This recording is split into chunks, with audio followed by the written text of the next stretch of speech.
changing later today, tonight, and on in tomorrow. And I understand that the highs for tomorrow, Saturday, it's going to be in the low 40s in this area. That's stew weather. That's soup weather. Yes. And then on Sunday, I think it's going to be up to somewhere about in the mid 50s. But it's pretty warm out today. It really is. I bet when you leave here today, you'll have all types of projects to do out at the farm, won't you? Oh, yes, always something to do. We don't always do them, but it's always something to be done or something that needs You'll think about doing. doing them today. That's right. That's exactly right. We are live in the studio today. A lot of things that are going on that is involving the North Carolina Cooperative Extension Service, both Person and Granville County offices. And Gary's got some things that he wants to share some information on, and I have some things to make mention of. And let me go ahead and make mention of a couple of things. This afternoon, and it's Friday, February 16th, between 2 and 4, it will be a horse coggins and vaccination clinic in Oxford at Southern States. Again, that's this afternoon between 2 and 4. They'll also have one there tomorrow between 8:30 and 12 noon. That will be Saturday, the 17th. That will be at Southern States in Oxford. And then they will be back at Southern States in Oxford on February the 24th between 8:30 and 12 noon for a Coggins clinic. Again, all of these clinics are at Southern States in Oxford. Also coming up on February the 24th in the Cornwall community of Granville County, it will be a horse Coggins clinic at Mountain Creek Farm. Just head out the Cornwall Road, and when you get to the Cornwall Volunteer Fire Department, Mountain Creek Farm is right across the road, and so you won't have any trouble getting your Coggins and vaccinations for your horses.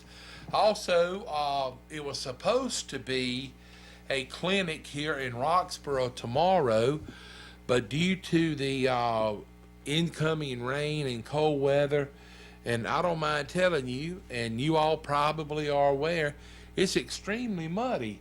Oh, yeah. And if you get off of the pavement into a place that's not really considered a parking area, it doesn't take long to mire up. And so we have actually postponed the Coggins clinic that was to be held in Roxborough tomorrow, and it has been postponed until next Friday afternoon, and it's going to be a late clinic. And when I say that, late in the day, it's going to be from 4:30 to 6 p.m. next Friday.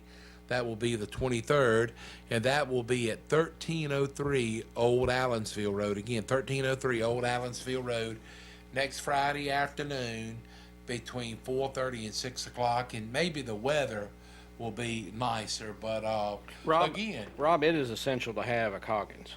Well, it really is. Now, the Coggins test, what you say, really doesn't do anything as far as your horse's health. It is just actually a blood test that is required on any equine that is transported up and down the highway, right, whether it's to attend shows or trail that's rides, the biggie right there, or anything like that. Now, some people that have horses that never leave their farm, they may choose not to have the Coggins, but it is a state law that if you are a horse owner, that if you ever transport your horse, you should have proof of your negative Coggins. And I've been told that a highway patrolman or any law enforcement officer has the right to ask you to see your proof of negative Coggins papers when you're transporting horses. Whether that's true or not, I don't know. So if I come to your trail ride in the fall, you guys have a trail ride out your way, that has to be understood, that they have to have that. That's right. And if you do not have an up-to-date current negative Coggins, you will not be allowed entry. That's just not at your trail. That's everywhere. That's right. That's exactly right. And but it's just a blood test, and here in the U.S., it's per se no cure for Coggins that I've been told. I've also been told that it's a cure for it overseas, but it hadn't made its way into the United States. But what you're doing is you are ensuring yourself that your horse is not infected with Coggins, and if they are, you certainly do not want to transmit it to other horses. And you know, Gary, you hear tales and stories and things, but I have been told that, say, if you are hosting a trail ride or maybe putting on a horse show, if the state veterinarian, and they have the right to come to your, showgrounds and check Coggins That's papers. exactly right. Well, if they by chance come across A negative, well, doesn't have a negative Coggins? that doesn't have the Coggins, they can quarantine That every horse that is there at that That is event. correct. And when they say quarantine, that means, can't leave. well, necessarily you have to take that horse back to your farm, and it has to be put in a paddock by itself. Right, that's what I meant. For so long, and then the horse that was there with that proof of negative Coggins, they would do the test on it, and if that horse comes back clear, they the can- quarantine is lifted. But it's really serious business that so many people take it extremely lightly.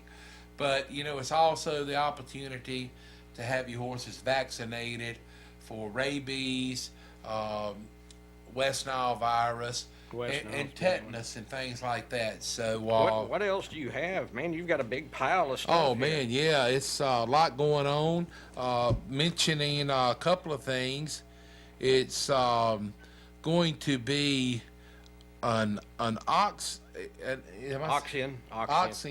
training. training up in Castle County on the 22nd. That will be next Thursday between 2 p.m. and 4 p.m. No, that is not correct. That's not No, the Granville County one will be okay. from That's 2 in to 4 Granville p.m. County. That'll be Okay. in Granville County. All right. Okay. The Caswell County will be probably from 9 to 11. Okay, And so it's going to be one in Castle County, but the one from 2 to 4 will be in Granville County on the at 22nd Expo Hall.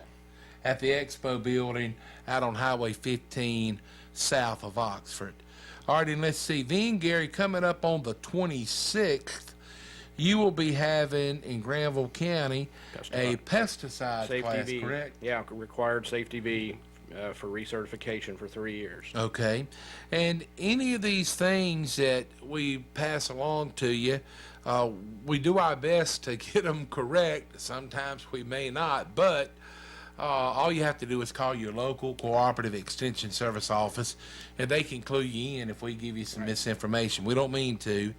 But again, that meeting will be in Granville County at the Expo Center on the 26th. Is that right? No, it won't be at the Expo Center. It'll Okay. be at the Extension office. Okay, the pesticide Yes. class will. The Okay. Oxium training will be at the Expo Expo Hall. Center. Okay. All right, and then, Gary, this is a long way off, but we'll go ahead and make mention of it. Coming up on April the 23rd, you will be hosting a malt barley tour. At the Oxford Research Station. All right, so That'll be in a morning meeting. we'll keep some folks up to date on that. And I just came across this information yesterday, and I think it's something that's pretty important. It's a lot of people, Gary, that has maybe purchased some property or maybe yeah. inherited property that may have some trees on it that they would like to move. I think you've been messing with trees, haven't you? Yeah, and we your have dad? been doing that here lately. But it's actually going to be a chainsaw safety course offered in Granville County tomorrow, Saturday the 17th, and Sunday the 18th.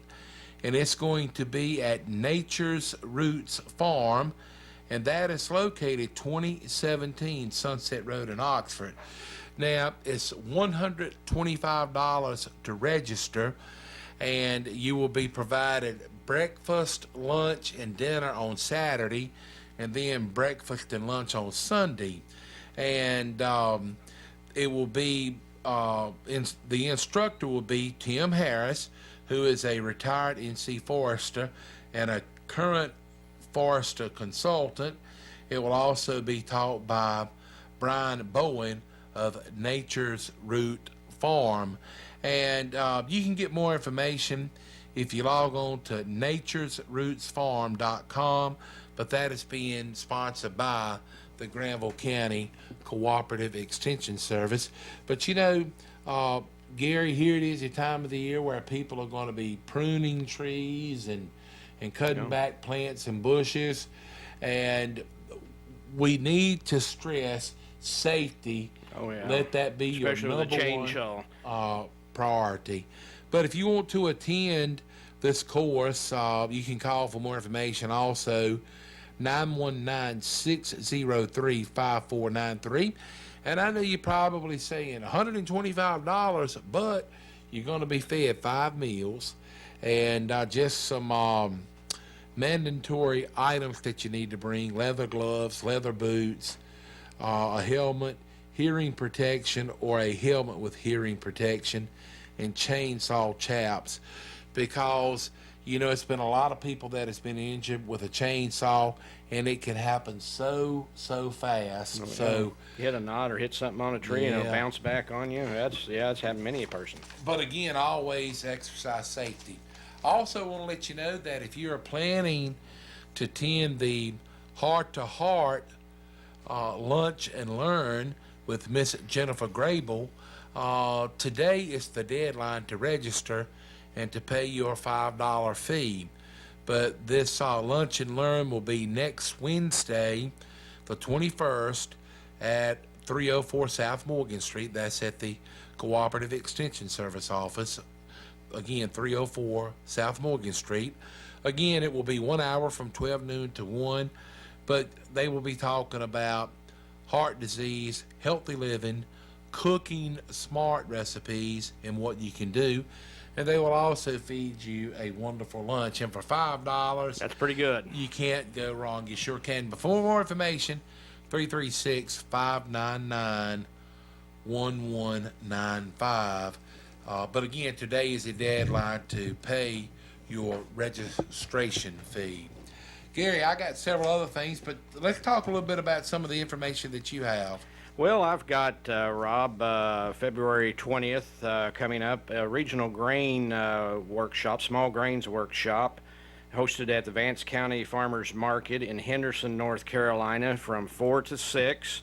We'll feed you there also. Doesn't cost anything. Come on by. Just need to register. And we're going to talk about things related to insect-resistant pests, talk about the current wheat situation. We're talking about weed control in small grains and soybeans and things of that nature, sorghum. So we've got a lot of things to talk about, and we'd like to have you over there. We still got room. Call any of the extension offices, Franklin, Person, Granville, Vance, Warren counties. We'd like to have you over there. And that'll be the 20th, That'll be the 20th. which is next Tuesday. Next Tuesday. Rob's already talked about the Oxen meeting. If you're going to be spraying the Oxen, the Extendamax, or those types of products that are licensed for the dicamba soybeans, you must be recertified if you're going to be one of the people spraying it. So you need to call us. We're having one in the afternoon. Caswell County will be having one in the morning. So there'll be 2 opportunities pretty close for you, because after that, the opportunities aren't going to be very close. You'll have to drive halfway across the state to get to them, because I think he's only doing 26 of these.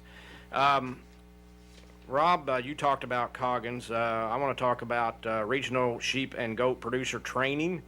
This was scheduled for January 20th, so they rescheduled it to March 24th. And it's a $20 fee. Location at Guilford County Extension Office, 3309 Burlington Road, Greensboro, North Carolina. They're going to talk to you about lots of different things on goats and sheep. Predator control is a biggie. You know that. Absolutely. You've seen coyotes out in your part of the Yes. country. they like to get the small kids and the small lambs, and so they're going to talk to you about that. They're going to talk to you about purchasing, the soundness of the animals, artificial insemination, hoof health, biosecurity, all different types of, it looks like they're going to talk a little bit about some feed and production problems. So if you have sheep or are thinking about owning sheep or goats, I would put this on my agenda. $20 for all that information is a pretty good price. And it'll start at 8:30 and end at 2. You'll have time to get there and have time to get back home and beat the traffic. And Rob, do you and I need to go to this? We don't have any sheep or goats. No, but it's a good program. It really is. And Gary and I were talking right before the show. I'm going to tell you, the agents with the North Carolina Cooperative Extension Service, they always have a lot on their plate. And it seems like, in the, more or less, I shouldn't say off season, but a lot of the times in the off-peak months, that is when they try to plan a lot of these courses and classes, because they realize that when farming and gardening season rolls around and hay season, Can't do many meetings. you don't have a lot of participation with the meetings, and so they try to work hard, to arrange these meetings to where, the biggest majority of people can work it out in their schedule to attend. Let me make mention of this. Johnny Coley, our good friend Johnny Coley, he's got a couple of things going on. Next Wednesday at the Granville County Expo Center, located 4185 US 15 in Oxford. That's Highway 15 south of Oxford. It will be a landscaping professional workshop, and it's a fee of $10 per person if you have not already registered. It was the original fee of $5 per person, but after today it will be a fee of $10 per person. But this again will be next Wednesday, the 21st, between 8:30 a.m. and 2 p.m. And I'm thinking Johnny had told me that any of the landscapers that attended this would get some pesticide credits. That's correct. Is that right? That is correct. Okay. And then coming up here in Roxborough, in Person County, out in the Hurdle Mills community, 1 week from tomorrow, this will be on February the 24th. It's going to be a pruning seminar with Johnny Coley. And this pruning seminar will take place at 91 Daisy Lane in Hurdle Mills. It will be from 10 a.m. until 12 noon. This is a free pruning seminar. No food or anything will be served. You may want to bring your own water or snacks if you feel like you'll want something. And also, you need to dress for the conditions and wear some comfortable shoes, because they will be demonstrating and discussing the techniques and methods of pruning various fruiting plants such as grapes, blackberries, apples, and others. But this will be at the residence of Ken Medlin, again, 91 Daisy Lane in Hurdle Mills, coming up on Saturday the 24th between 10 a.m. and 12 noon. And Gary, if someone was to attend the pruning seminar, they could pick up a lot of information. And also, you're welcome to bring pruning shears with you, and that way you can maybe get a little bit of hands-on training, so to speak. All right, what else have you got going on? I'm seeing that Our Pride pimento cheese ad that you're doing. You're making me hungry. We're getting close to noon here. Right. I'm figuring you're setting up for a commercial. We are. We're going to get a word on right after you tell us about the Piedmont Regional. I'm trying to get you out of some. You know what I'm after here. Yes. The Piedmont Regional Beast Conference will be happening Thursday, March 1st at the Guilford County Extension Center, 3309 Burlington Road. It'll start at 8:30, end at 4. Lots of good things. There will be a $20 fee.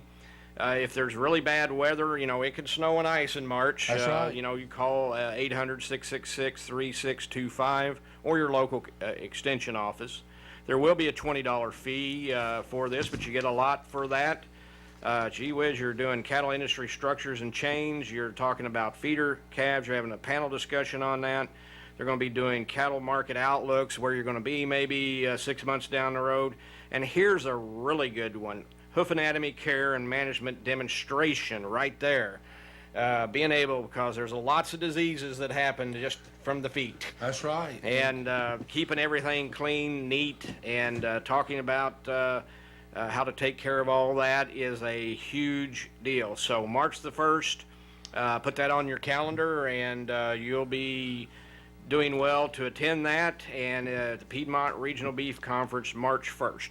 Well, you know, Gary, Carl and I used to, speaking of Mr. Carl Cantalupi, we used to, you know, talk with each other about different things. And a lot of people, I think, sometimes feel like that they can plant fruit trees or maybe a vegetable garden, and once you get it planted, that's it. But that's not. You have to be diligent, and That you is have correct. to keep a check on it. And it's the same way if you are a cattle producer. You know, you've got to keep a close eye on herd health. And if you attend this Piedmont Regional Beef Conference, and it doesn't matter if you've got a herd of 4 cows or if you've got 500 cows, and I don't care how many courses you have taken or attended, you know, it never hurts to brush up on some things. That's correct. And, you know, hoof care, you know, people think about it in horses, but, you know, hoof care in whether it's cattle, goats, or anything It's like huge. that, it's very important. And, you know, you want to have your cattle on a good foundation, and it starts with their hooves. And I would venture to say that cows probably spend, what would you say, maybe 85% Oh of their yeah, life easily on feet. hooves? Oh yeah. So, on the I mean, feet. you've dealt with hoof issues with horses. Oh, Rob, yes, and you know how absolutely. important that is. When cattle, it's, you know, you got to have an animal standing, because if they don't, you've got problems. So you want to be able to get that clean. You want to be able to see, okay, I got to have this trimmed, or I need to do something to make this animal to where it won't have problems standing. Well, and if you see whether it's a horse or a cow, whatever it may be, if they're walking with a limp to them, you know what? They're just like you and I. It causes them pain. When we have a sore foot, ankle, leg, or whatever, it causes us pain, and you know, we may put up with it a few days before seeking medical help. But if you have livestock, you really need to address those issues, bet. because they are an investment. All right, let's get a word on for Our Pride Foods, makers of Our Pride Premium Pimento Yes. Cheese Spread and Dip. That's some good stuff. It's made locally right here in Roxboro. And whether you're enjoying want it some. as a snack or a meal, you can't go wrong. Here's more information from Our Pride Foods, makers of Our Pride Premium Pimento Cheese Spread and Dip. Goodness grows in North Carolina. Our Pride Premium Pimento Cheese Spread and Dip is made in Roxboro.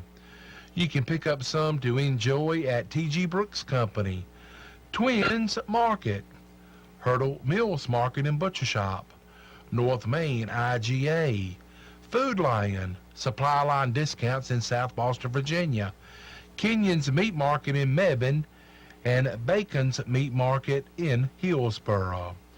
Or you can enjoy it at Cole's Pharmacy, Trish's Espresso, and the Clarksville Station.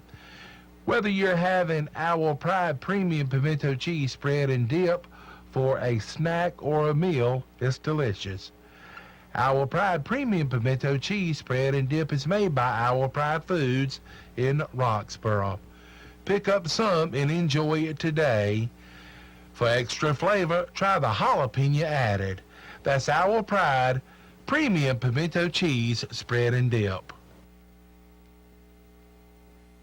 All righty, here we are back on the Gardener's Corner program. I've got one other event that I want to pass along to you. And it was mentioned on Radio Roxboro News earlier this week. And this is something that we're still gathering information on. But Johnny Coley, the horticultural agent for Person and Granville counties, had sent me some information, and it's introduction to the Person County Seed Library. And this is going to be Thursday, March 8th at 4:30 p.m. The Person County Public Library and the Person County Museum are partnering to start a seed library.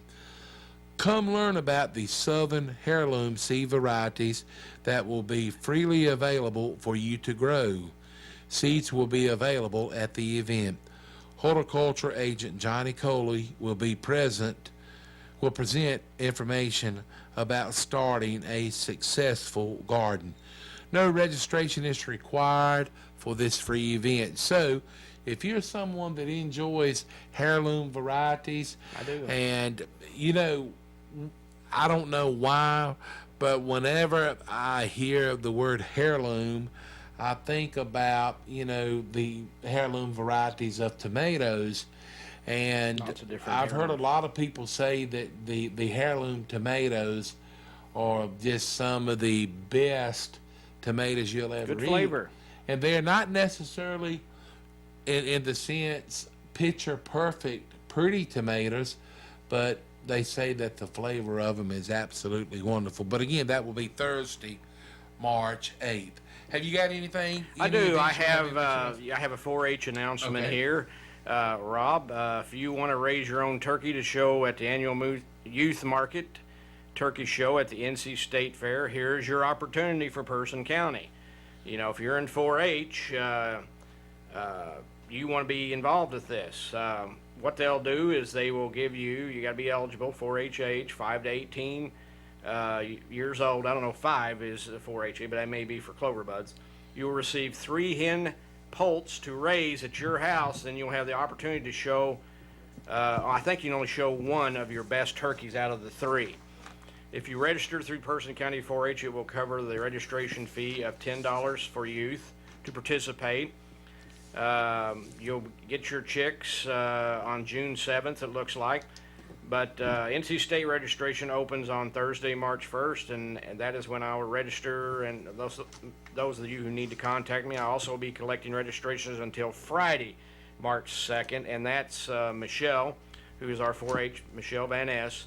And if you have any questions, you can contact Michelle or Kim Woods at 336-599-1195. Kim, as you know, is our livestock agent. So if you're a youth and you want to raise a turkey to show at the state fair, get a hold of the Person County office. That's a wonderful opportunity It to is. show poultry. It really is. I've seen poultry shows, chickens, but turkeys, having kids standing about that high, and the turkey almost as big as them, and him having to hold them upside down by the feet, because that's how you show them. Right. You don't show them holding them; you have to show them upside down with the feet. And the kids are, some of these turkeys can weigh quite a bit, bet, yes. almost as big as they are. But they do everything they can to show that.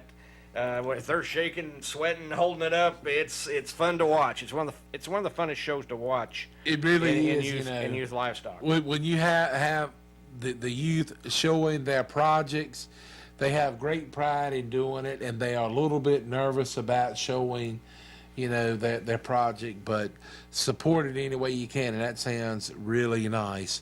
Gary, let's talk about just a few things. Here it is. You just will say, getting the middle, past the middle of February. Well, it's not going to be long that we're going to be seeing nitrogen rigs running up and down the road and fertilizer spreaders, and we want to just kind of make mention to everybody that's out on the highways. Be mindful. The biggest majority of the farm equipment has been off of the road for a few months, but they will be back on the road, in full swing within a month or so. Right. So, if you get behind a nitrogen rig or a fertilizer spreader or a big tractor or a small tractor, Be patient. please be patient. And, we certainly do not want any accidents, and it's always, farm-related accidents, but, we want everybody to stay safe, so just, try to grin and bear it, and if you're kind of in a hurry, wait until you get to a passing zone, and try not to pass, when you are in a no passing zone, because that can be very dangerous for all parties involved in that situation.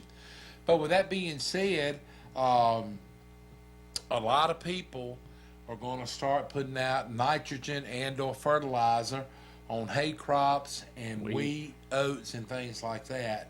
I've seen some of it within the last week or so. It's really greening up pretty nicely. That's correct. I hope we don't have what we had last year. I know we're, here we are the same time of the year that we were last year, but I'm more worried about it in March, is that we get a growing point of either a earlier maturing variety, because an early maturing will be mature quicker, so that means its growing point normally will be closer to the surface than one that's later maturing. Its growing point will be still below the surface. And what we're worried about is these 70-degree days, and like you talked about, tomorrow we're getting back to 40. And no, it's not freezing. Rob, I've been here 4 years now, and you've lived here most of your life. You've seen Marches to where it's got below freezing many times.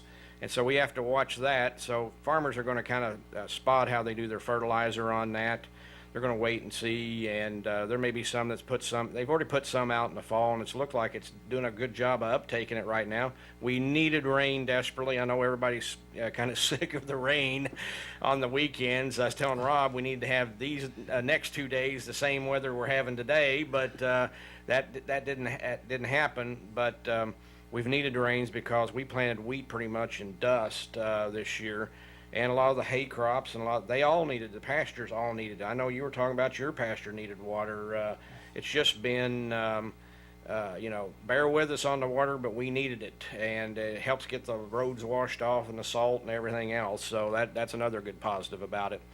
But, that they're going to be looking at putting that on, but they're going to be viewing where they're at. And they're also going to be watching it, because you get wheat too tall and too early, you can get into issues of winter kill and things of that nature.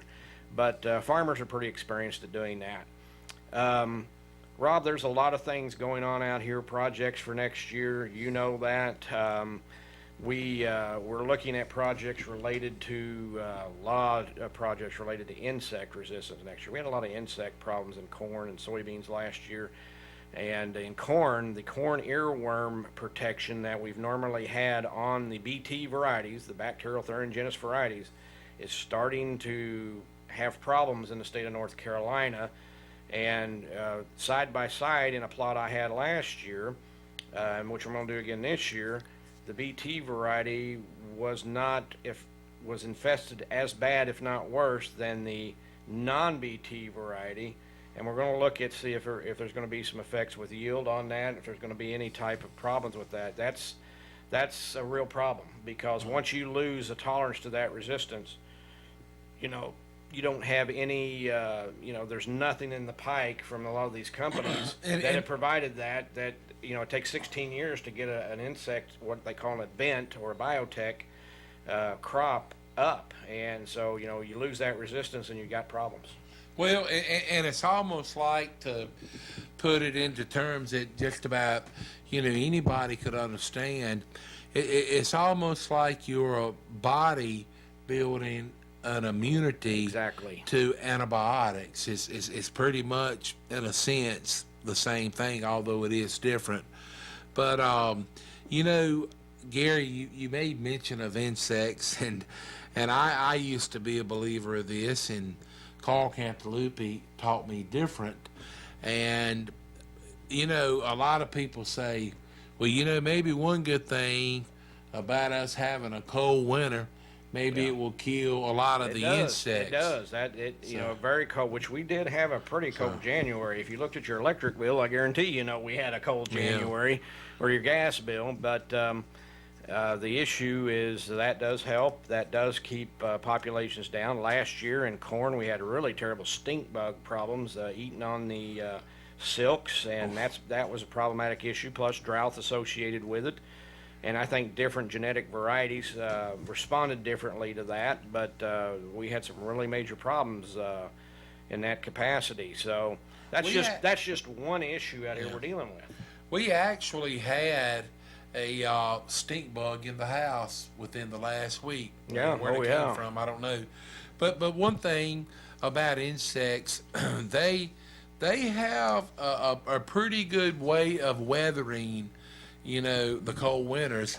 They can burrow down deeper in the ground, and so a lot of times the cold winter does not have quite the effect on killing out insects as well as we wish that it did. But insects is a big problem, and these livestock producers, they have a hard time with biting flies and controlling flies. It is just really, aggravating, and of course, one of the biggest problem is with cattle production is when you're raising beef cattle, or if you have a dairy operation, when you have your cows out in the field, you want them to be grazing and putting on pounds on a daily basis, making more beef, raising babies, and or Not milk. ate up with insects on them. And you don't want them having to swat flies, because every time that cow has to turn her head around to swat flies, that's grazing opportunity that is missed, that will not be made up. And fly control is something I've heard some people say some things work better than others. And with our horses, the flies are not so bad, but we have horse flies, and I mean, it's like you can stand there and you can swat 5 or 6 of them, and the next thing you know, there's 8 or 10 to take the place. And if you go on YouTube, and I'm not endorsing any kind of products or anything like that, but if you go on YouTube and just type in horse fly trap, it's several different ones out there that can be made. Some of them are homemade, and they say that they work pretty well. And then there's some that can be purchased. And I know a lady down in Granville County that they have 4 of them. And she actually emailed me the diagram of it. Paul Westfall was telling me about it, and I contacted the lady, which I, happen to know, her and her husband both. And I want to go see their horsefly traps, because I'm not the best at reading blueprints. But anyway, people that own them really swear by them or whatever. But I have asked some people, and they said, well, it's like when you get rid of the ones on your farm, the neighboring ones move over to your place. So, but fly control is something that is really tough to manage. Wouldn't you agree, Gary? Fly control is really a tough issue in livestock. There's different things you can put on animals. A lot of times they get in the eyes, and that creates a lot of problems. And like you're saying, they bite, and some of them, like you get a mosquito and you're not West Nile virus, you can get West Nile virus. You can get diseases from insects, and there you go. Things that you've got to keep a little bit of control on. So. Well, I actually seen a couple of mosquitoes flying yesterday. Well, I can believe that. Bugs will be flying on days like this. Yes. And the best way to avoid mosquitoes is to spray yourself down with some type of, mosquito spray, insect spray before you go out. But also, the best way to help keep mosquito population down is if you ever see a mud hole, if you can do something about fixing it to where water don't stand. If you've got a bird bath in your yard, either turn it upside down or change the water in it every few days. If you've got an old tire laying around that's holding water, it doesn't take but, a couple of ounces of water to produce That's exactly a right. mosquito breeding ground. And then you got animals next to them, especially horses. You got to watch out Yes. with horses with mosquitoes. So. Yeah, you sure do. Look, let's get a word on for Sandling Golf Cars. Uh, they're ready for springtime of the year. Can I make a comment? Rob, I live in Absolutely. Oxford. There is people going in and out of that place with carts all the time. Well, I was talking with them last week, and they was telling me that they have customers that come in from Burlington, Greensboro, Mebane, and then, Henderson, Lake Gaston, and points on Constantly. beyond. A day like today, I bet you they're loaded down. I bet they are too. Let's get a word on for Sandling Golf Cars, and we'll be right back with more Gardener's Corner program. If you're in need of a golf car, whether it's Club Car, Easy Go, or Yamaha, head on down to Sandling Golf Car, 613 Lewis Street in Oxford. They also have utility trailers, equipment trailers, also dump trailers. If you're wanting a Wilmington grill, they've got the charcoal, propane, and the fire pit grill available by Wilmington at Sandling Golf Car, 613 Lewis Street in Oxford. Call 919-693-4626 or toll free 1-800-221-9267. Sandling Golf Cars open for business Monday through Friday until 5, Saturdays until 1. Log on to sandlinggolfcars.com. Al, Hillary, and Will there to serve you for all of your parts, service, and repairs. See Dennis and Bradley at Sandling Golf Car, 613 Lewis Street in Oxford. All right, here we are back on the Gardener's Corner program. Our guest today is Gary Cross, who is the crops agent for Purcell and Granville counties.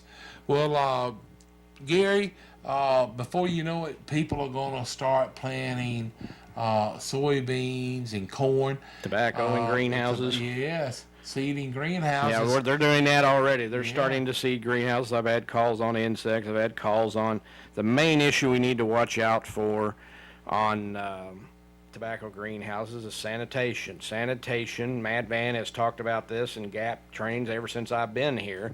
Keep that greenhouse free of weeds on the inside and on the perimeter of the outside, because that's where the insects get into the greenhouse. So if you've got any weeds in your greenhouse, go pull them up, get them out. Don't leave cigarette butts in there. That's another attractant for insects. Don't, I hate to tell you this, but try not to bring the dog in there either, because a lot of times the dogs have insects all over them, and they get out there, they get in the greenhouse, they breed, and next thing you know, you got a problem, especially any type of insects like thrips that transmit disease, which is a problematic issue in a greenhouse, because you can lose a crop in a greenhouse just due to those types of things. So keep, number one thing is sanitation. Clean it up. Make sure that the plastic you laid down, you've rinsed it off, you've cleaned it out, or put down new plastic if you need to. Check to see if any leaks, because as well as I do, Rob, you get those plants growing in a greenhouse, next thing you know, it's a 25-degree day, and you'll have winter kill damage in the greenhouse. Make sure that you check out all your gas, heat. Make sure you check out your electric. Make sure everything is working properly. And I can't emphasize the sanitation part enough. People are doing trays. We had a lot of issues last year with trays because some of this weather that we're having here, we had some chlorine that got into that stayed in the trays. They weren't rinsed very well, or they did a normal practice they normally did, is probably more like it. Instead of rinsing them 3 times or a couple of times, they rinsed them once, which was their normal practice. Because of the greenhouse effect and the heating of the trays, that chlorine went out and got in the soil medium. The soil medium, the plant took it up and made kind of a rubbery type plant, which is basically a useless plant. And we had a lot of that last year. So sanitation, if you have to do steaming, do steaming. There are people out here that do steaming. I don't have any numbers off the top of my head, but they bring in a semi, close it up, steam it up to 160 degrees. and your trays will be sanitized. You need to have sanitation when you're dealing with transplant type crops, and Johnny will tell you that in nursery crops too, that you got to have sanitation.